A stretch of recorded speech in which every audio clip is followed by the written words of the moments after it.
Hello student, most welcome. चलिए लिखेंगे आनंद मासिक पत्रिका रामधारी खंडवन प्रतिलेखन संख्या 16 के डिक्टेशन लिखने से पहले इसमें आने वाले कुछ हार्ड वर्ड और वाक्यांश की आउटलाइनों पर एक नज़र डाल लेते हैं। यदि आपको इसका पीडीएफ चाहिए तो आप हमारे Telegram channel shorthand with Vivek से इसका पीडीएफ भी डाउनलोड कर सकते हैं। टेलीग्राम चैनल तक पहुंचने के लिए इस वीडियो के डिस्क्रिप्शन में लिंक दिया है, या आप टेलीग्राम पर सर्च करेंगे शॉर्ट हैंड विद विवेक तो आपको आसानी से मिल जाएगा। चलिए लिखेंगे इसका डिक्टेशन की स्पीड लगभग 60 से 70 शब्द पर मिनट रहेगी। तो चलिए डिक्टेशन स्टार्ट करते हैं 5 सेकंड बाद।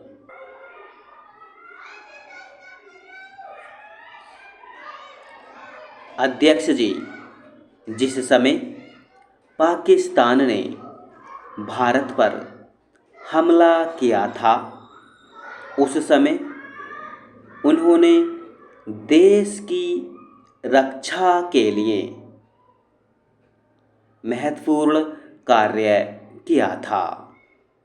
इसके साथ ही मैं मंत्री महोदय को यह भी स्मरण दिलाना चाहता हूँ कि शायद उन्होंने इस पर ध्यान नहीं दिया कि इस बार जो राष्ट्रीय पुरस्कार मिले हैं उनमें रेलवे प्रशासन को केवल 2 ही प्राप्त हुए हैं, जबकि मैं ऐसा मानता हूँ कि हमारी सेना के बाद अगर किसी ने युद्धकाल में सराहनीय कार्य किया है तो वह रेलवे प्रशासन अथवा रेलवे कर्मचारी और अधिकारी हैं। इसलिए उनके मनोबल को बनाए रखने के लिए और उनको प्रोत्साहित करने के लिए रेल मंत्री को इस बात पर भी ध्यान रखना चाहिए और इसका प्रयास करना चाहिए कि जो भी इस तरह के प्रोत्साहन मिले उनमें रेलवे का विशेष ध्यान रखा जाए।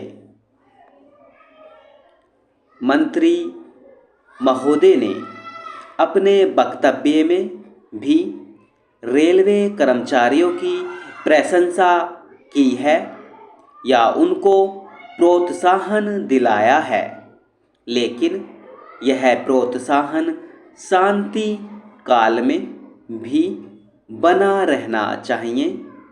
रेलवे ने युद्ध काल में जो काम किया वह तो देश की रक्षा का महान उद्देश्य था, लेकिन उसके बाद देश के निर्माण में या गरीबी मिटाने के लिए जो युद्ध होता है उसमें भी प्रत्येक रेलवे कर्मचारी का मनोबल उसी तरीके से बना रहे, इसके लिए भी रेल मंत्री महोदय को कुछ कदम उठाने की आवश्यकता है।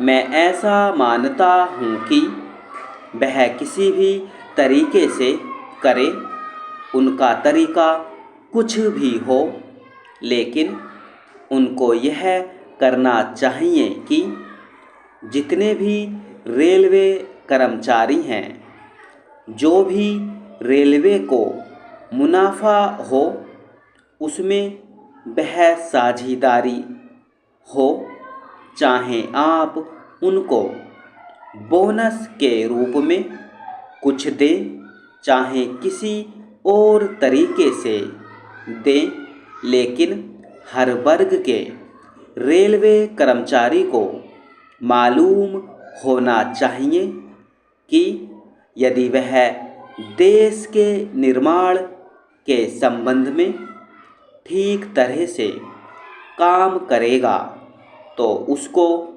पुरस्कार के रूप में या वेतन के अंश के रूप में अपने वेतन के अलावा पैसा मिलेगा। इसी प्रकार इस संबंध में मैं एक और सुझाव देना चाहता हूँ।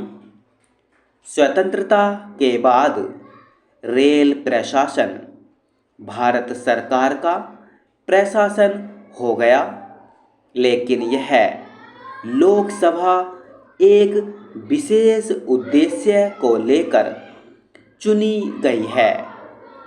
यह उस कार्यक्रम का एक नमूना ही है। गांधी जी ने जीवन के सभी पहलुओं पर प्रकाश डाला था। धन को वे संयम से व्यय करने के हक में थे। स्टॉप।